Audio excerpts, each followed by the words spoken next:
ইচের দোকান থেকে 2 হেলে ডিম নিয়ে আয়। এত গরমে আমি এখন নিচে নামতে পারবো না।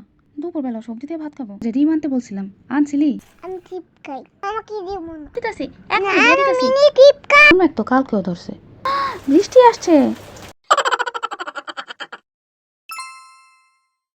ফারিয়া, ফারিয়া, শুন, বাইরে রোদ উঠছে। আমি একটু ছাদে যেতেছি, জামা কাপড়গুলো রোদ দিয়ে আসি।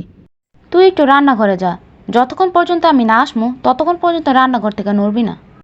চুলার উপরে দুধ বসানো, দুধটা ফুটলে নামাই ফেলবি।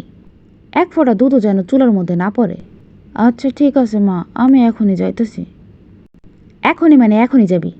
পরে আবার মোবাইল নিয়ে টিপাটিপি করতে বসলে তোর আবার খেয়াল থাকবো না, সবগুলো দুধ পুইরা নষ্ট হইব।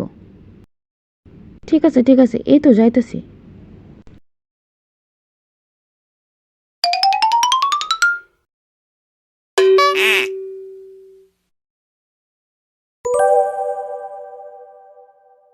কতক্ষণ ধরে দাঁড়ায় রয়েছে, দুধটা এখন উতরে না। দুধটা হইতে হইতে আমি একটু মোবাইলটা নিয়ে আসি।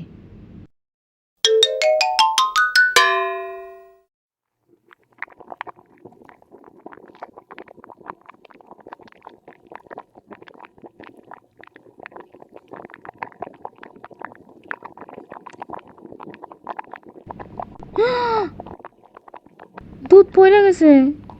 আজকে মা আমারে মাইরে ফেলবো।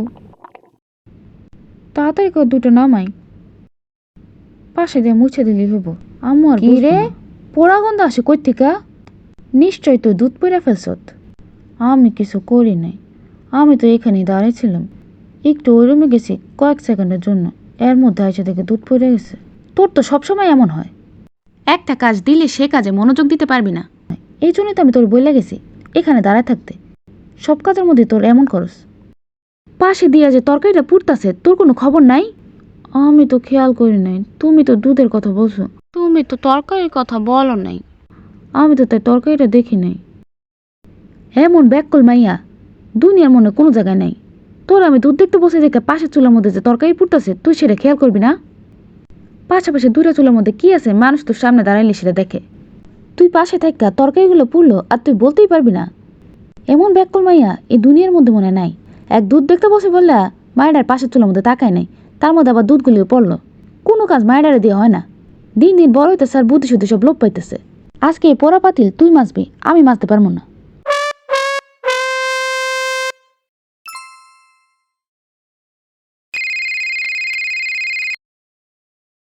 ফারিয়া, ও ফারিয়া, কতক্ষণ ধরে মায়েরা ফোন বাজতেছে। সারাটা দিন ফোন একটা নিয়ে বসে থাকবো, অথচ যখনই ফোন আসে তখনই আর মায়েরার খবর থাকে না। মায়াটার একটু রুমটা গোছাইতে বলছিলাম, অর্ধেক রুম গোছায় মায়াটা যে কই গেছে। কোনো একটা কাজের কথা বললেই মায়াটা এমন করে, সব কাজের মধ্যে আমার এসে আবার হাত দেওয়া লাগে। এত বড় মাইয়া হইছে নিজের রুমটা নিজে গোছাইতে পারে না, সব কাজই এলোমেলো করে করব। যতক্ষণ আইসা আমি হাত না দিব ততক্ষণ পর্যন্ত কোনো কাজ ঠিক মতো হইব না। মেয়েদের রুম থাকে কত গোছানো, আর এই মেয়ের রুমে আসলে কেউ বমি করে দিব। এত বড় মাইয়া এখন পর্যন্ত নিজের রুমটা গোছাতে পারে না। কোনো কাজ তো পারেই না, কোনো কথা আবার বলাও যায় না। কিছু বললেই আমি নাকি সারাদিন চিল্লাচিল্লি করি। একটা কাজও ঠিক মতো করতে পারবো না, আবার কিছু ওনারা বলাও যাব না।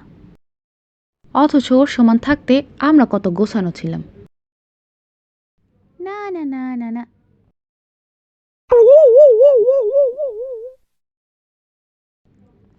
এতগুলো কাপড় এখন কে ভাঁজ করব? এইগুলি ভাঁজ করতে করতে আজকে সারাদিন যাইব।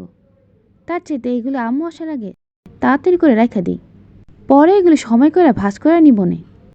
আম্মু না দেখলেই হইছে।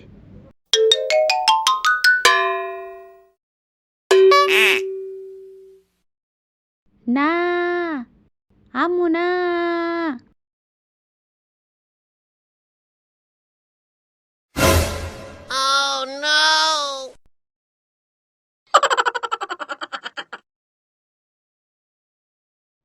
ফারিয়া, এই মায়েটাকে আজকে আমার ধৈর্য পরীক্ষা নিব। সেই সকাল থেকে মায়ের আমার মাথাটা গরম করে রাখছে। কোনো একটা কাজ যদি ঠিক মতো করতে পার। তুই কি মনে করছো তুই দরজার পিছনে লুকায় থাকলে আমি তোরা দেখবো না? তোর একটু তোর রুমটা গোছাতে বলছি, আর তুই তো নিজের জামা কাপড়গুলি সব এমন দলমচর করে আলমারিতে ঢুকাই রাখছ। এমন করে কেউ জামা কাপড় রাখে? আমরা তো কেউ তোর মতো না। তুই কোত্থেকে এমন হইস? তুই কার মতো হইলি? কোনো একটা কাজ পারস না। তো নানির জীবন আমাদেরকে কোনো কাজ নিয়ে ডাক দেওয়া লাগে না। একবার বললেই দ্বিতীয়বার বলার আগে সে কাজটা আমরা শেষ করে ফেলতাম।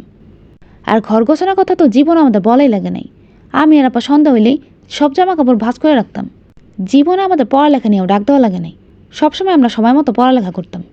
আর তুই সারাটা দিন মোবাইল নিয়ে পড়ে থাকস। কবে যে সেই বইটা দশত, তোর মনে আছে বইয়ের চেহারা কেমন? আমার তো মনে হয় বইও ভুলে গেছে তোর চেহারা কেমন। তোর বয়সে থাকতে আমরা সব কাজ পারতাম। তোর বয়সে আমি তো দাদার বাড়ির 50 জন মানুষের রান্না বান্না করে খাওয়াইছি। আর তোরে ঘর গোছানোর কথা বলছি, তুই সেটাই করতে পারস না। আমি যেন 10 মিনিট পর আসে দেখি সব কিছু ঠিকঠাক মতো গোছানো। এরপরে যদি জামা কাপড়গুলো ঠিক মতো ভাঁজ করতে না পারোস, তো জামা কাপড় আজকে আমি সব বাইরে ফেলামো।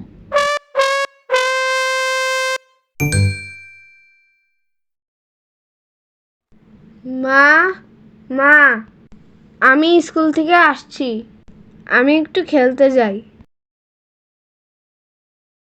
মায়ার স্কুল থেকে আসতে না আসতে খেলতে গেল গা।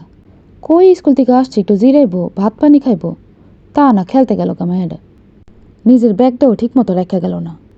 এই মায়ের নিয়ে যে কি উপায় হইব আল্লাহ জানে।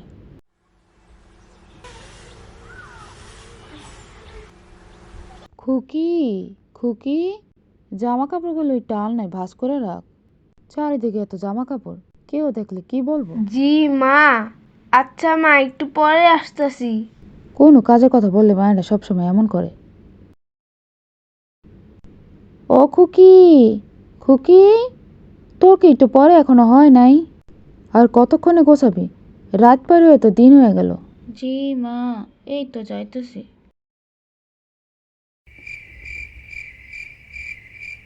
কি রে খুকি, পড়তে বসবি কখন? একটু পরে তো খাওয়ানোর সময় হয়ে যাব। ঠিক আছে মা, এখনই পড়তে যাইতাছি। শাপলা আমাদের জাতীয় ফুল, পুকুর খাল বিল। মায়েরা প্রত্যেকটা দিন পড়তে বসলে না খাইয়া ঘুমাই যায়।